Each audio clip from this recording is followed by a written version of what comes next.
This is SA Today. Welcome back. Let's go further afield now. United States Secretary of State Antony Blinken says protests at universities over Israel's war in Gaza is a hallmark of American democracy.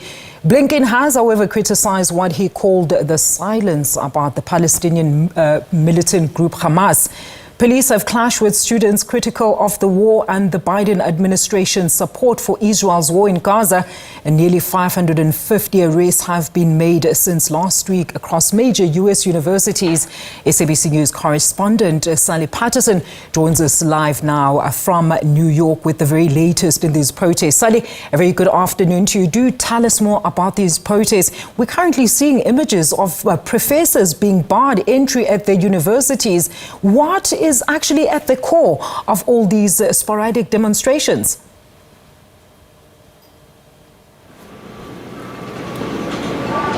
Well, there's certainly a lot of different messages coming out at the moment. We're hearing on the one hand from the protesters themselves, talking about the fact that many of them say they are actually being banned from their campuses. They say that they're not allowed on the premises. They say that they're being arrested or detained for trespassing, both by internal university security, but also by the police.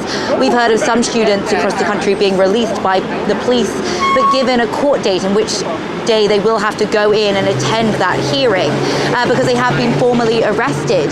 There are some universities allegedly who are saying that faculty members aren't allowed to get involved in these pro-Palestine marches, and that's, in order to keep safe the campuses and to make sure that things are maintained and kept to an orderly pace and situation. What we're seeing here at Columbia University on Friday is a very large pro-Israel demonstration. You might be able to hear it and see it just behind me. People have been gathering here for the past couple of hours, waving Israeli flags, waving American flags, and saying that they want hostages who are still being held in Gaza to be released immediately, and saying that there is no space for anti-Semitism on US campuses. Now, Sally, what measures have been put in place to ensure that academic schedules are actually not affected by these protests?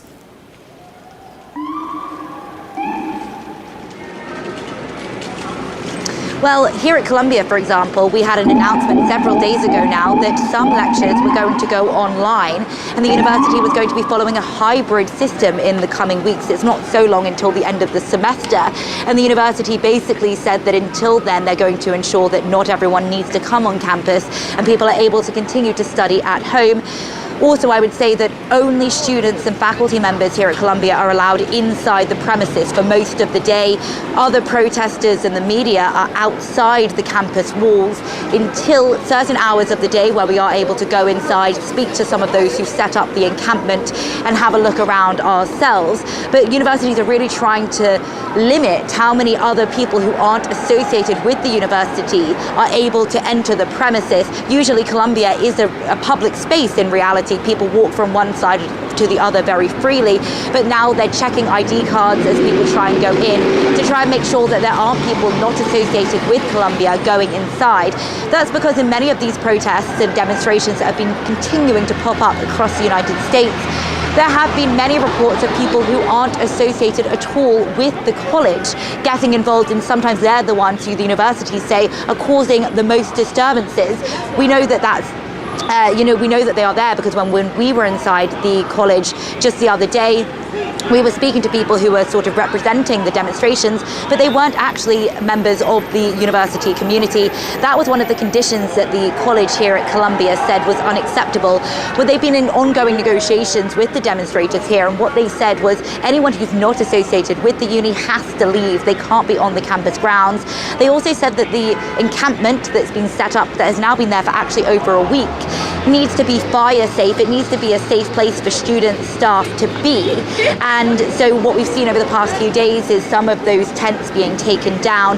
There had been a deadline by the university overnight last night here local time for the encampment to be removed. It certainly hasn't been removed, but the university and the students and other protesters who are here say that talks are ongoing. Now, Sally, you understand also that there's been about 500 arrests since last week. I mean, talk to us about some of the areas. I mean, I understand you are currently in Colombia. Which other universities have been affected by these protests?